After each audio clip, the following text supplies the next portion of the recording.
It's just before 9 o'clock on a Saturday morning, and I'm at the starting line of a 5K race, which is really ironic because I hate running.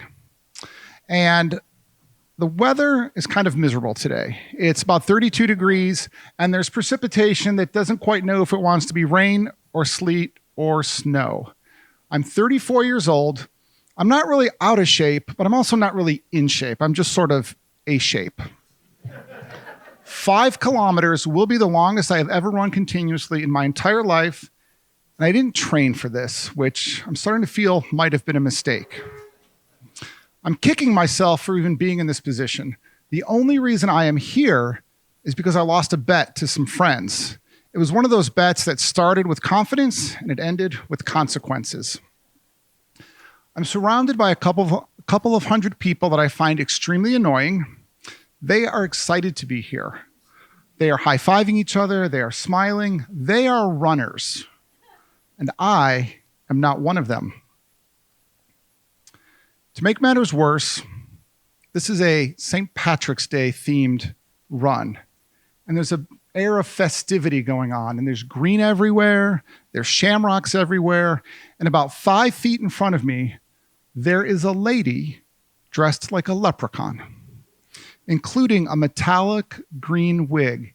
And I swear to God, that wig is taunting me. It is looking at me, and that wig is saying, "Hey, buddy, you don't belong here." And I'm thinking to myself, I know that I don't belong here. How does that wig know that I don't belong here? And just then, the starting gun goes off, and this mass of humanity begins to run. It's about 3 minutes into the race, and I am on fire. Yeah, my lungs are on fire, my quads are on fire, my calves are on fire. After what seems like a few hours, I finally get excited because I see an orange glow of a fire, a real fire, in the distance. It's at the finish line. They must have built a fire for the runners to dry off and to keep warm after they finish the race. And I find this very exciting. Until a few minutes later when I realize that's not a fire.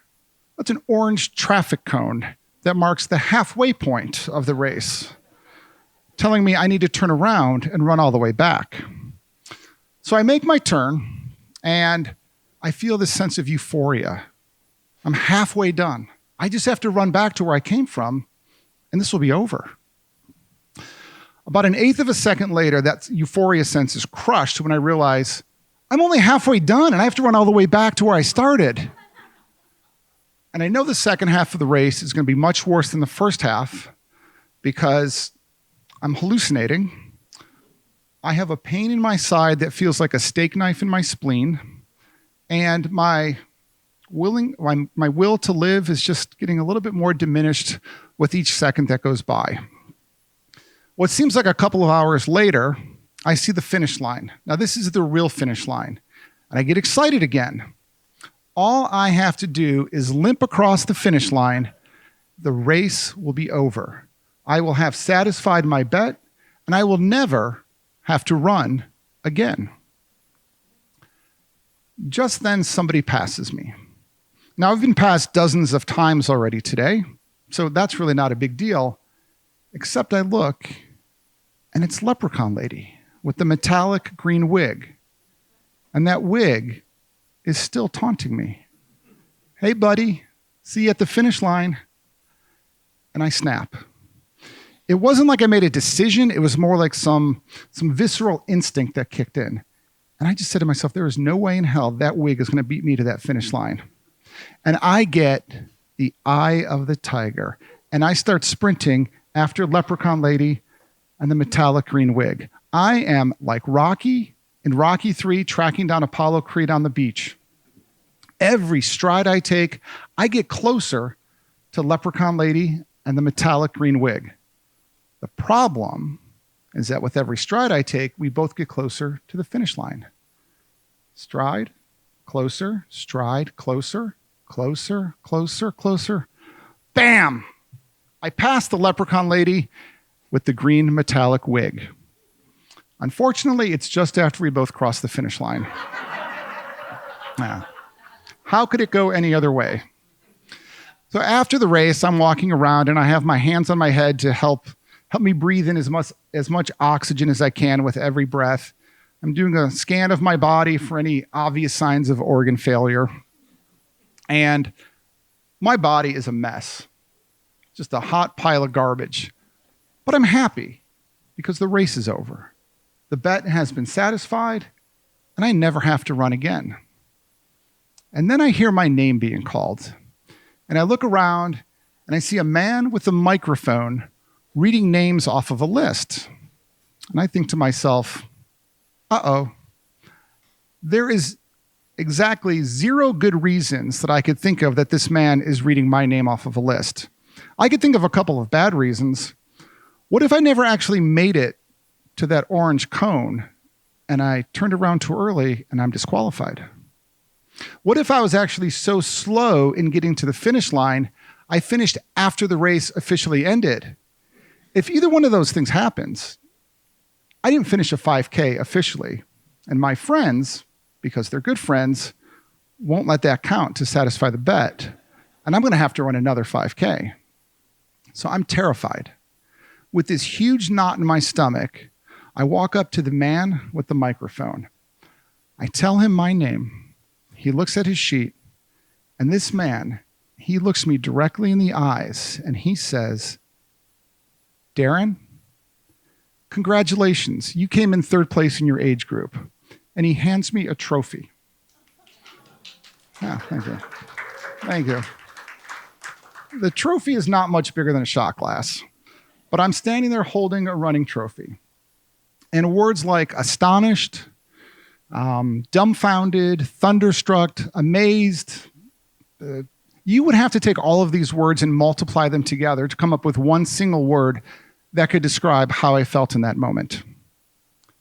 On the drive home, I was trying to wrap my head around exactly what happened today. And I kept looking at the passenger seat every few minutes to make sure that trophy was still there, and I didn't imagine that whole thing. And when I got home, I just needed to validate that I actually finished this race and the bet is over. I'm still worried about this. So I pull up the official race results and I scan the page for my age group. And I see that the guy that came in 1st place in my age group, he was a very fast runner. The guy that came in 2nd place in my age group, he was a very fast runner as well.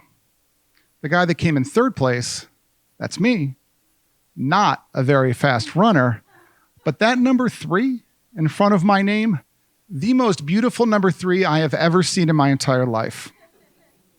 I look at the 4th place runner, and the 4th place runner has a 2-second time difference from me. We finished the race 2 seconds apart. I look at the 5th place runner. There's no name there. There's no name for 6th or 7th or 8th. There were only 4 runners in my age group. I came in 3rd out of 4 by 2 seconds. When I finally stopped laughing after realizing this is what happened, I started to replay the events of the day in my head. And I got to the part where I sprinted after Leprechaun Lady and the metallic green wig. And it occurred to me that it was in that sprint when I probably made that 2-second separation from the guy that came in 4th in the race. And I thought about it. And this whole time I thought Leprechaun Lady with the metallic green wig, I thought she was my nemesis. It turns out she was more like a lucky charm for me. And then I had a crazy thought. Possibly the craziest thought I have ever had in my entire life. I thought, what if running isn't really that bad? I think to myself, if I train a little bit, I feel awful right now, but if I train, I could run another 5K and it wouldn't be that bad. And I would probably run faster than I did today, set a new personal record. That would probably feel pretty good. And I have to admit, as bad as it was, I did feel a sense of accomplishment, a sense of pride. It felt good to finish that race because it was really difficult. Having a running trophy helped also, but it felt good. And I wondered, could I get that feeling back again if I ran another race? Could I actually transform myself into a runner? And I stood up and I couldn't feel my legs. And I said to myself, there is no way I could ever be a runner because I hate running. Thank you.